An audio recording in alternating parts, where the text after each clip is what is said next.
was the rationale for you doing this? What did you find? And then what are the limitations? Whatever, then we can ask you questions. That's where it gets really interesting, I think.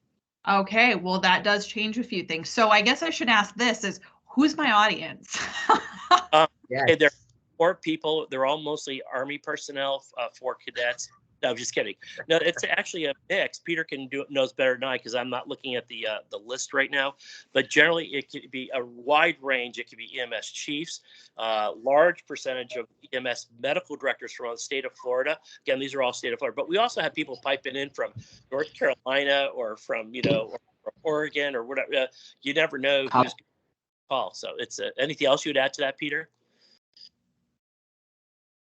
No, I think you hit it. It's EMS leadership, medical directors. So it's kind of that's who you got. It's people supposed to be for medical directors, but we want the chiefs to hear it too. So we have EMS chiefs on with us and trainers, and then there's a lot of people. It's been a good series. So you got CME for it. So we have people piping in from around the country sometimes, which has been nice. Okay. And you have some pretty high level state folks. So I just saw jump down the Deputy Secretary of Health for the entire state of Florida is here too. Oh my God, that's right. Well, awesome. It's 30 that minutes. 50 cents still doesn't get you a cup of coffee though. Oh, yeah. Alex, what was that? Oh, no, I was just saying if it's 30 minutes total, then I'll make sure to, what I had planned for was about 20 minutes of me talking and then 10 minutes for questions. And then that little feedback gives me just enough to pivot a few things to make sure that I'm not doing too much of what we already, you guys already know, and I'll just kind of glaze over those parts, and then we'll do my best to summarize some of those findings. But yeah, you guys will walk away with something good. Yeah, and then the thing is, it's supposed to be a half an hour meeting, but of course, by the time we get going here, we know we're all sometimes a lot of that's gone, and we rather had that last 15 minutes to ask you questions. And out the other thing out that we're really good about interrupting you, saying, "So what's the reason for that?" or whatever, right. Or say that again. So we'll help you along here as well. But the idea is to get communication across to everybody and not lose either. So some people actually have to go in. So all right. Perfect. And Alex, are you okay if we record this session, because we typically put it up on the YouTube? Yeah, of course. Awesome. All right. So it is 3:02. So let's go ahead and get started. Everybody, it's another Tuesday. It is Tuesday, September the 5th. You will see I put the CME code down here at the bottom of the chat. And today is a very special guest, someone I've known for many years, and I've seen her growth, and I've seen her kind of just be a mentor to many, and someone that we all look up to. And Alex Jabr is now Dr. Alex Jabr. She just successfully defended her Ph.D. thesis just several months ago. Yep. And she is a paramedic, and she works in Southern California, but now currently living in Kansas City. And this is a very important topic. So Alex, so just so you know, many of us on this call have been involved in some sort of tragic event, whether it be Parkland or some other, and we are all dealing, as you know, with mental health issues. Someone's mic is live. Who's that? It was Doug. Doug, can you? Yeah, if you can mute. Thank you, Doug. Hey, Doug. So this topic of mental health in the fire service, in EMS, is something that I don't think anyone's cracked the code on. And when I heard what Alex's defense was on for a PhD, I thought we all have to hear about it. She's been traveling around the country at many conferences talking about it. So without any further ado, Alex Jabr, thanks for joining us. If you want to make any further introduction, but then take it away. We're really happy to have you. All right. Well, go ahead. Second, and then Peter, would you do, if you can, let's see how this goes, but if we have time this afternoon, why don't you invite her over to the Eagle side? You can send her information. Okay. Okay. We'll do that. That'll be awesome. Thanks, Paul. All right. Well, it's all yours. I'm gonna kind of just start with giving you guys a background on my research. So I know you had mentioned I have traveled around quite a bit, usually talking about death notifications. So this is kind of a different passion project of mine, something that I always intended to do. I didn't know that when I went into my PhD program that I was going to come out researching and advocating for psychedelic therapy for first responders, but here's where we ended up. And I will admit that when I first started my dissertation clock, so 2.5 years in, you start your clock about 2 years, and I was determined to finish within those 2 years, one way or another, and I did, at the cost of my nervous system, but that's okay, we made it there. But my intention was actually, I had the ignorant idea that maybe this was well known about, and a little, going backwards a little bit, ketamine is actually more of a hallucinogen. It's not considered a classic psychedelic, but it behaves like one, and it's showing very promising therapeutic results similar to things like MDMA and psilocybin, which is in mushrooms, and ayahuasca. Now, the difference with ketamine that is very appealing is it's a Schedule 3.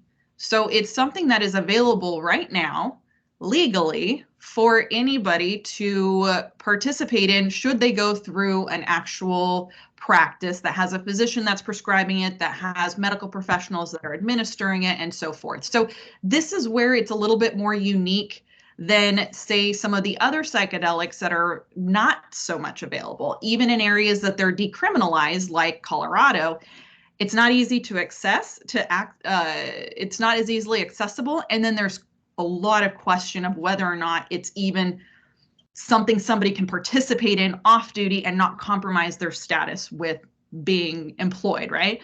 So that's where I picked ketamine. I did not want to invite any uniform personnel to open up about topics that would implicate them for anything illegal. So that's where ketamine was my preferred drug of choice or treatment of choice.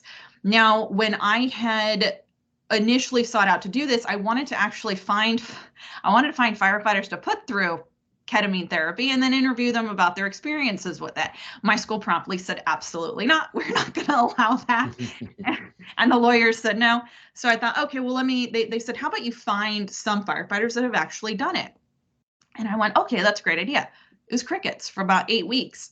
Finally, I went back to my chair and I said, hey, look, I don't know why there's been no response. I'm assuming that this is just that novel of a treatment option. I'm going to interview union leaders instead. I'm going to interview them about the idea about this treatment, because I have a suspicion that that's how new and how low the awareness is of this to begin with. And they said, okay, go for it. And I got my 8 participants. So I really finished this thing in the 11th hour. I think I got my participants in December. I finished my rough draft in January, and I submitted it for review at the end of February. So it was like I'm finishing this or I'm not finishing it all kind of thing. And I was really, really pleased with the results because it helped me understand just how unknown this therapeutic option is. And so what I'm going to talk about, I'm going to briefly talk about ketamine. I'm going to briefly talk about the theorized mechanisms of action with what we think that it does, or what we know about it so far. And then I'm going to talk about what the general consensus was of these 8 union leaders about implementing this within their own fire departments in California. So these were all union leaders throughout the state of California, representing about 5,000 members. So I thought that it was a really good idea to just get the discussion going. Let's see, where do I want to start with this? So the thing I asked my participants was, one of the first things I asked was, what is the first thing you think of when you think of ketamine? And it really fell into one of 2 things, which was they either knew of it as a drug of abuse, recreational drug, a party drug known as Special K or horse tranquilizer, or if ketamine was in their protocol to administer for things like pain, then they knew of it for its clinical indications. But only one person had heard about it for psychotherapy. So what I'm asking you guys to kind of keep in mind is that we're now looking at it from a completely different lens. We're looking at it from the lens of its potential benefits for mental and behavioral health. And this is really where this education strives to rewrite a narrative that has plagued this drug for a very long time. It's an old drug that's asking us to don a new lens to see it for what its potential can be to benefit our really all uniform personnel. I did decide to go with firefighters because I have a little bit more connections with them. And so even though I didn't know my participants, The fact that I worked for the fire department, the fact that I was a California paramedic really opened them up to talking to me about some of this stuff, because some really sensitive things came up during this interview, as you can imagine, and they were all anonymous. Okay, so that just gives you a little background on that. So moving forward, so ketamine has been a medication that was introduced to the market as a dissociative anesthetic in the 1960s.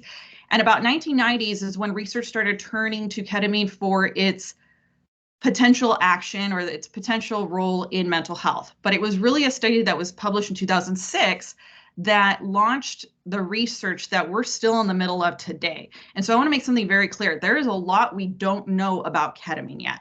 And I think we have to be careful when looking at some of this research. Even some of the most rigorous studies still leave a lot to be wondered, because of the fact that we don't have any long-term data to show what the long-term results are. What we do know about ketamine right now is that it has rapid, with IV administration for depression and suicidal thoughts, it has rapid effects within hours for some of them.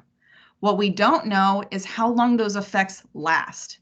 How many sessions of ketamine does it take to create a substantial long-term benefit? What we do know is it works fast and it works effectively for those two conditions, but it's also shown promising results for other conditions such as anxiety, obsessive compulsive disorder, intrusive thoughts, addiction, substance abuse. All of these things have shown some promising results one way or another, but for depression and suicidal ideation, it's shown the most promising ones with your, those are the ones that have studies that are double-blind, randomized, plus active placebo. So they're using placebos like Versed, because it's pretty obvious when you take ketamine. You can't just give them a sugar pill and expect the placebo to be very reputable, right? But considering what we don't know about ketamine, it's pretty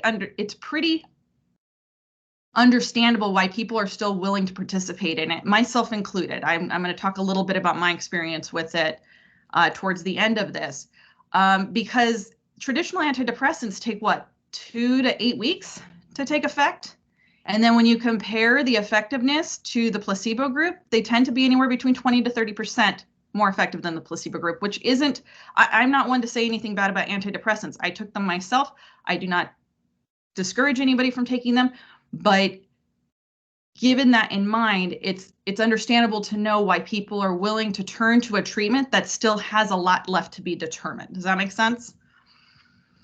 All right, so the working theories of ketamine, the big one is NMDA antagonist. So by binding to the, by being an NMDA antagonist, what it creates is a increase in something called brain-derived neurotrophic factor, or BDNF.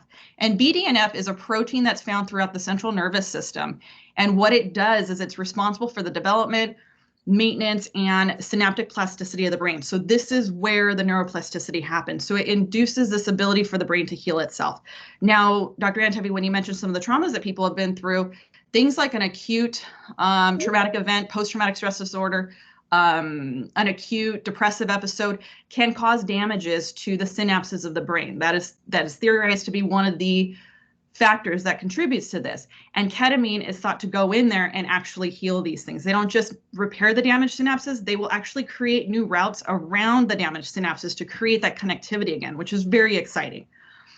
The other part is its effect on the opioid system, which is a little bit newer. In fact, this wasn't even on my radar when I did my literature review, so it's not in my dissertation. But what they found in 2019 was that when they administered a placebo and ketamine with participants, 7 out of 12 of them had a 50% reduction in their depression the next day. Very next day. Didn't mean the other ones didn't have. They had some sort of response as well. But 7 out of 12 of them had 50% reduction in their symptoms the very next day.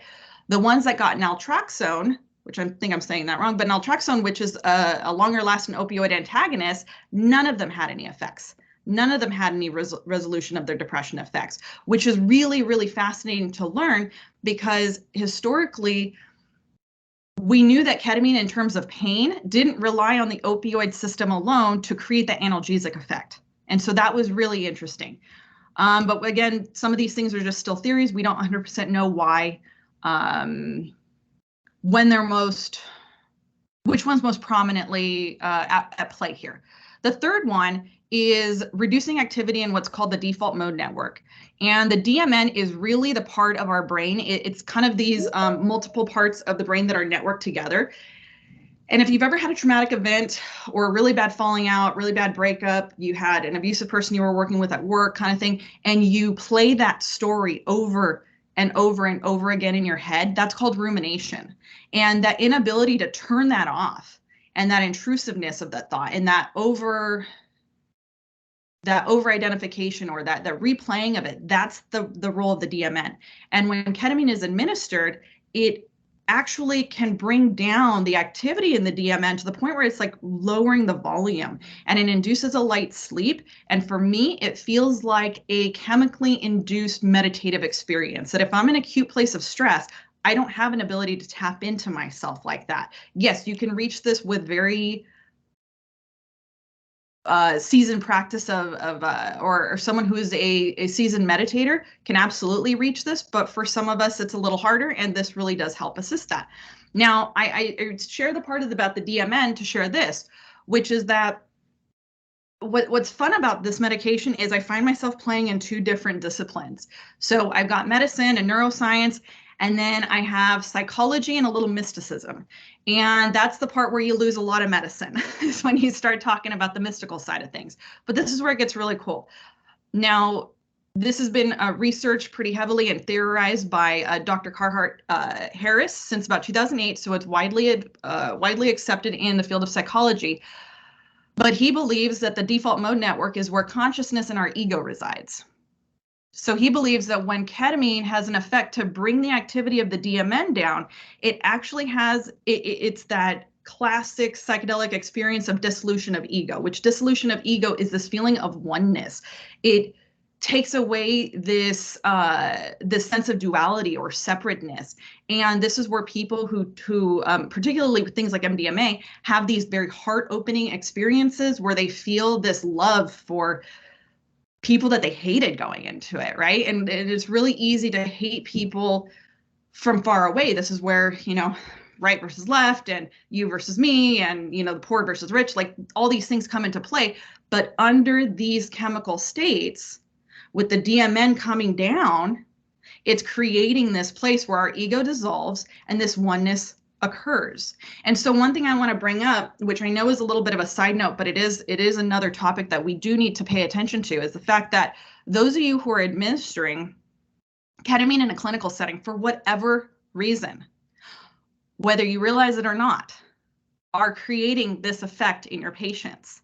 And the problem with that, when given with that lack of awareness, and again, this is another topic for later, but I just want to make sure I bring it up here, is that you're dissolving that patient's ego anytime they're receiving this medication. Ketamine is unique in so many ways. There is not one other medication that you carry that's going to create the same effect as this. And what happens when that ego is dissolved is you open up the portal to the unconscious. And it's not just about what goes in, it's about what comes out. Our unconscious, and I should say subconscious with this crowd because unconscious has different implications, but the subconscious mind is where we store repressed memories. It's where we store childhood traumas. It's where we store deeply buried emotions. And when we're administering ketamine to reset someone's shoulder injury, we're potentially opening that portal up to them. And so this is where it makes sense that sometimes our patients wig out when they take this. And so I think a lot of times ketamine can have this negative connotation because there's this idea that, well, I had a patient that had a really bad trip with it. How can this be therapeutic for me? And it comes down to being in a safe environment with the right setting, with the right sitter, with a mindful intention and informed consent for what they're getting into. And I can tell you from experience. Yeah. I'm just going to stop you only because we lost your picture. So I'm looking at a blank screen. We've been hearing you perfectly. I'm not sure if others are experiencing the same thing. Can you try turn your camera on and off? There you go. Hey, okay, Peter, you're back. Hey, Peter, seeing her okay? I'm seeing her okay. Maybe that was just me. Sorry, I can see you now. No problem. And so really, I just wanted to share that from, and I'm not going to talk about my personal experience too much here, other than I did start using ketamine-assisted psychotherapy or KAP for my conditions, which I'm more than happy to talk about at another time. But I'll spend the next couple minutes just talking briefly about what my findings were. So generally speaking, what my research was doing was, it was a phenomenological research. So it wasn't this clinical controlled or anything like that. I just wanted to have a discussion with these union leaders to find out what their perception of ketamine assisted psychotherapy was, what their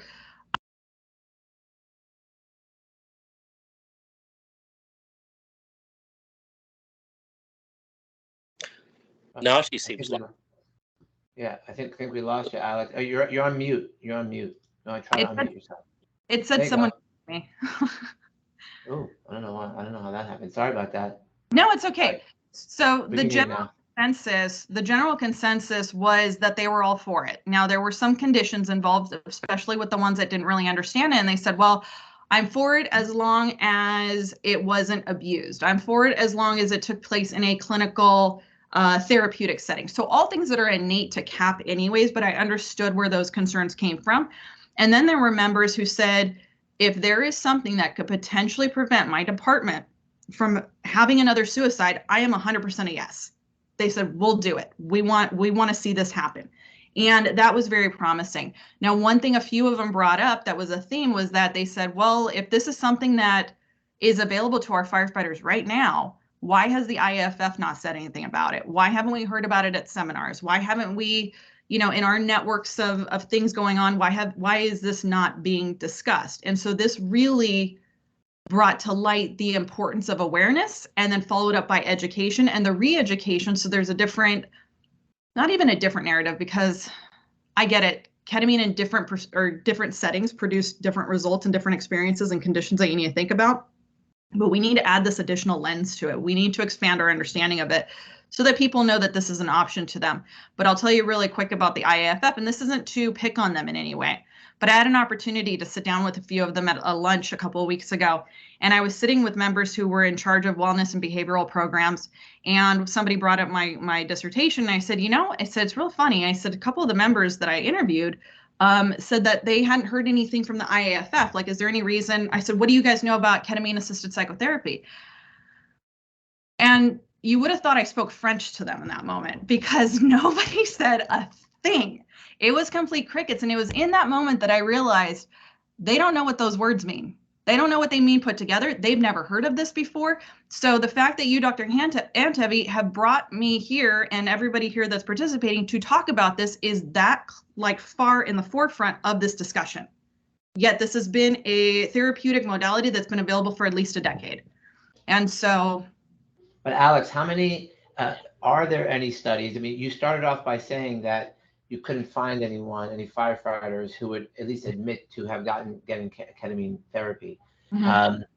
Do you think that before, let's say, an agency would agree to this, that they would want to see that data? Does that data exist in the layperson category, if you will? Because I know that when you travel to California, when I was there recently in LA, there's ketamine clinics everywhere. Is this what they're using the ketamine for? Yes, they are using it for, there are some ketamine practices that are using it for chronic pain, but the ones that you're probably referring to are using it for mental health. So a lot of times they're paired up with a therapist, a psychiatrist, sometimes it's run by an MD. And to answer your question about studies, there are plenty of studies, like I said, when it comes to depression and suicidal thoughts. Those are probably the most rigorous clinical trials that you can find out of all of them. But yes, there is an abundance of studies. As far as studies specific to firefighters, there is only one study in regards to psychedelic therapy for PTSD that exists with the firefighter population. And that was done in 2017 by MAPS, which is like the AHA of psychedelics.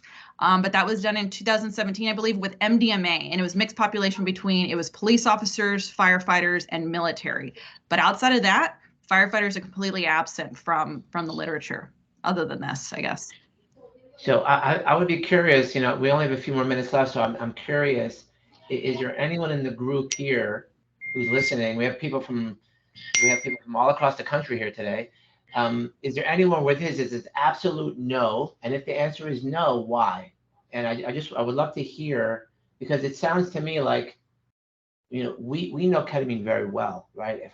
In our services, and at least I see value in it. The question is, does the EMS leadership kind of see the value there? And if so, why hasn't it taken hold? and what are the obstacles for it to take hold? Let's see, Doug Kupas, would love to hear your opinion. Dr. Pepe, of course, hear your opinion. We have Brendan Morchetti.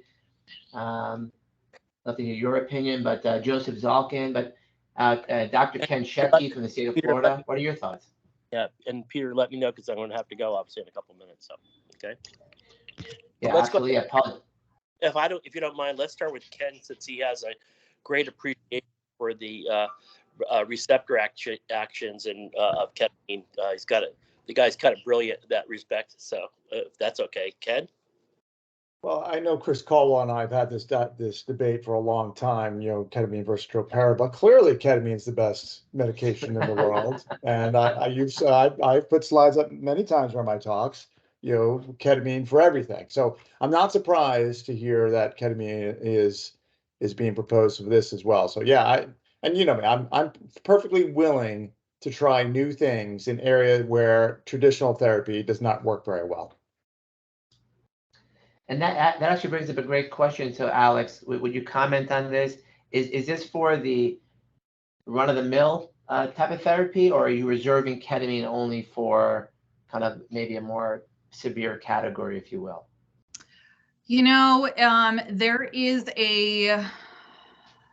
There is a mindset that you have to fail so many therapies before ketamine is considered. That is a recommendation. That is not a hard and fast rule. So it's going to be very individual between the patient and their practitioners to decide.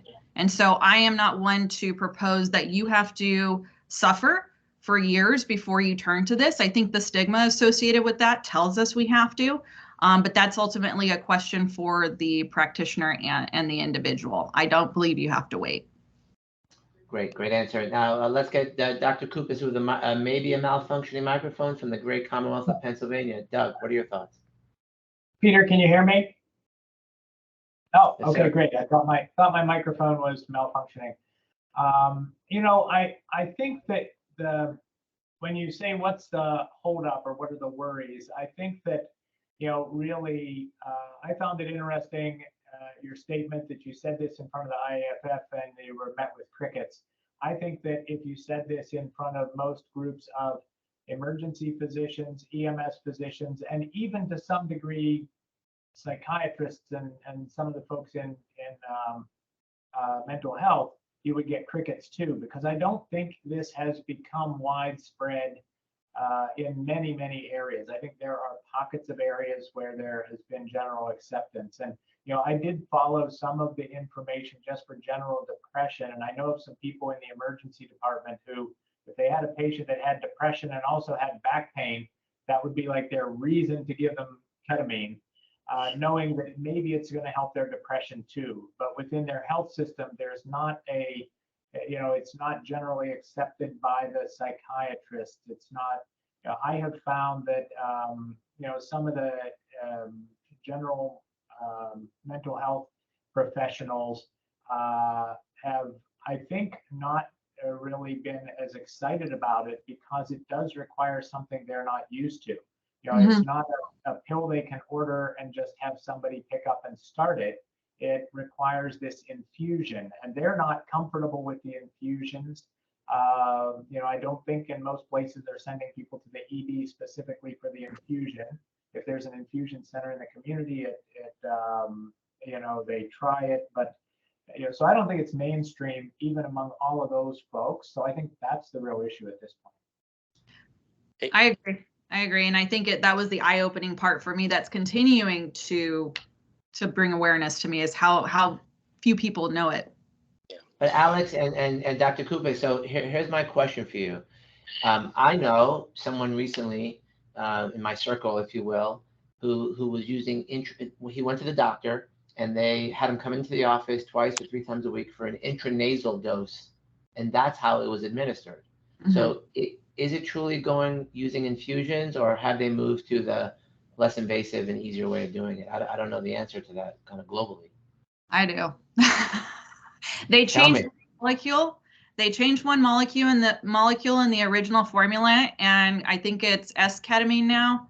or is Sparrow something is the brand name of it, and they charge about $1,000 a nasal spray for it. So it was a way.